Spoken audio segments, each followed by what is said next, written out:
السلام عليكم ورحمة الله وبركاته. يسعد أوقاتكم متابعيني الكرام وأهلا وسهلا فيكم مطبخي. راح نعمل اليوم مع بعض لفائف اللحم، فطائر لفائف اللحم. راح نعملهم بطريقة ولا أروع من هيك. شايفين على العجينة؟ عجينة بتجنن، وطعم اللفائف ما بتنسوه. يلا لنشوف المكونات وطريقة العمل.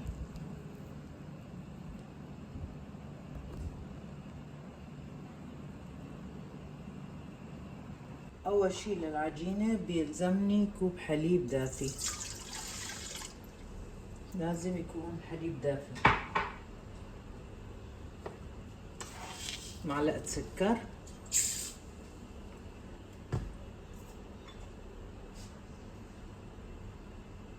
معلقة خميرة،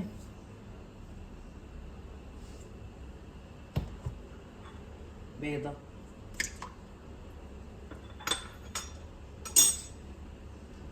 هلا نخلطهم كويس حتى نخلطهم شوي مع بعضهم.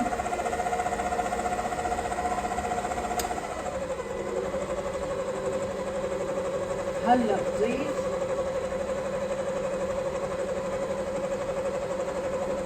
يعني نص فنجان زيت، ومنضيف الطحين بالتدريج. بنشوف شقد بياخد معنا كمية. أنا عندي هون كوبين طحين، بنستمر في العجن ونشوف شقد بياخد معنا. هلا أنا ضفت مثل ما انكم شايفين الكوبين الطحين ضفته. هلا راح ضيف حوالي معلقة زبدة كبيرة واعجن شي 5 دقايق حتى تتنعم معي العجينة تماما.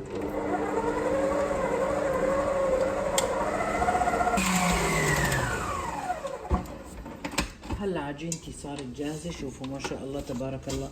بتعرفوا ان العجينة انعجنت مزبوط لما بتلم من الحواف تبع طاسة العجن كلها. هلا انا في عندي هون دهنتها بزيت. شوفوا ما شاء الله على العجينة، ولا اروع من هيك. هلا راح اغطيها بنايلون غذائي وخليها تختمر حوالي نص ساعة. هلا لبين ما تختمر عندي العجينة راح جهز للحشوة. عندي هون لحمة مفرومة، راح احط عليها بصلة،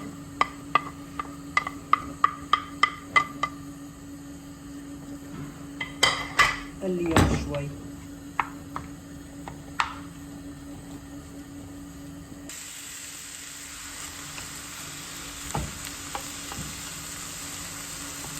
هلا هون عندي انا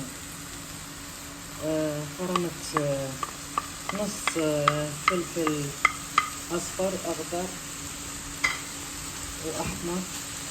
راح اقلبهم معهم شوي حتى يتجانسوا. هلا راح احط لهم فلفل اسود،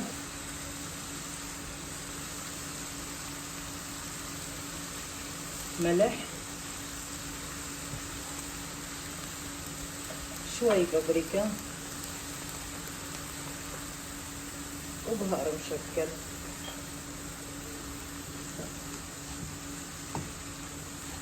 بنقلبهم مع بعضهم حتى هيك شوي يعني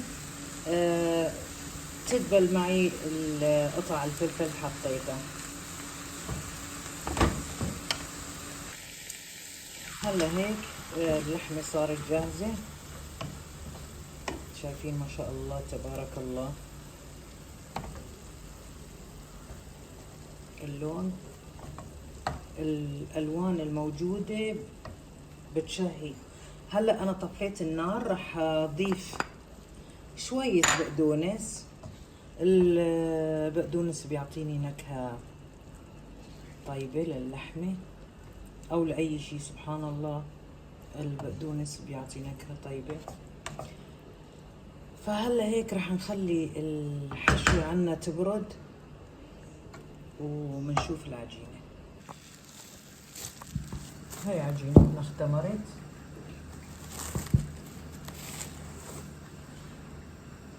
شايفين؟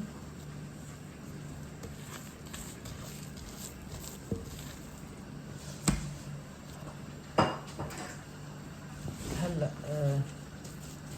راح اقطع كور صغيرة بهالشكل هاد.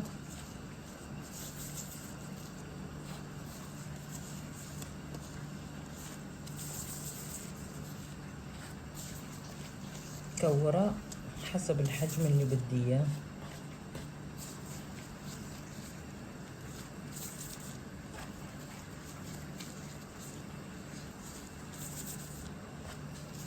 هلا خلصتهم تكوير، راح اغطيهم وابدا اشتغل فيهم.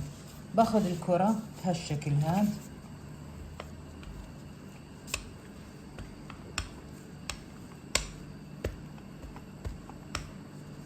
هيك مثل ما انكم شايفين.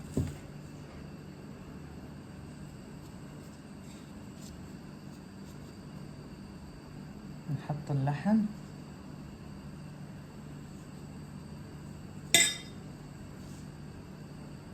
ومنحط جبن موزاريلا او جبن اشقوان، اي جبن بتفضلي. منقلبها هالقلبة هي ومنكبس مع تانية صغيرة من هون. اوكي، ومنشدها هيك.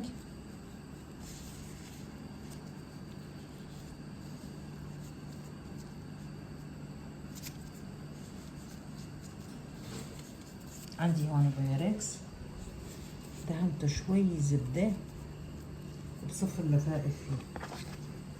هلا وحدة تانية، يعني شغلة بسيطة كتير، وفوق هيك طعمتها روعة.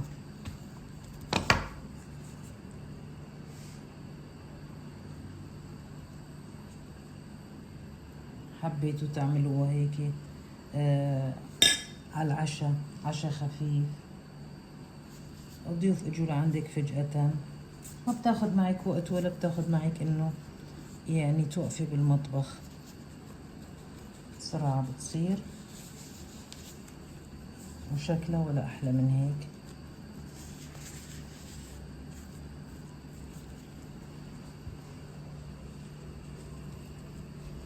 بنحط كل تنتين جنب بعضهم. هلا بنغطيه بنتركه 10 دقايق بس، شي يعني تختمر شوي كمان ويتضاعف حجمه. هلا اخر شي عندي هون صفار بيضة، حطيت له معلقة حليب. راح ادهن لفائف اللحمة،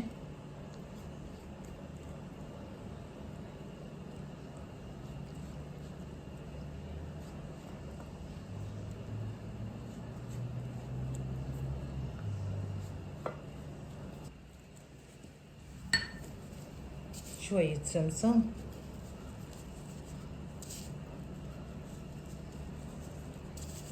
وطبعا مشغل الفرن على درجة حرارة 170. راح احطها بالفرن حتى تتحمر. ونشوف طريقة التقديم. طبعا الفرن بيختلف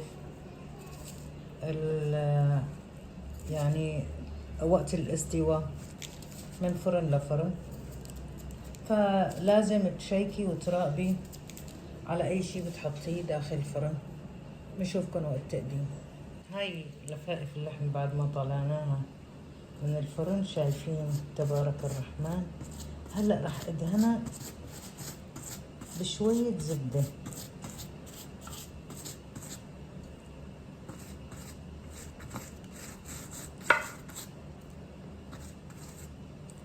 ولازم اي فطاير بتساووها لازم بعد ما تطلعوها من الفرن بتغطوها.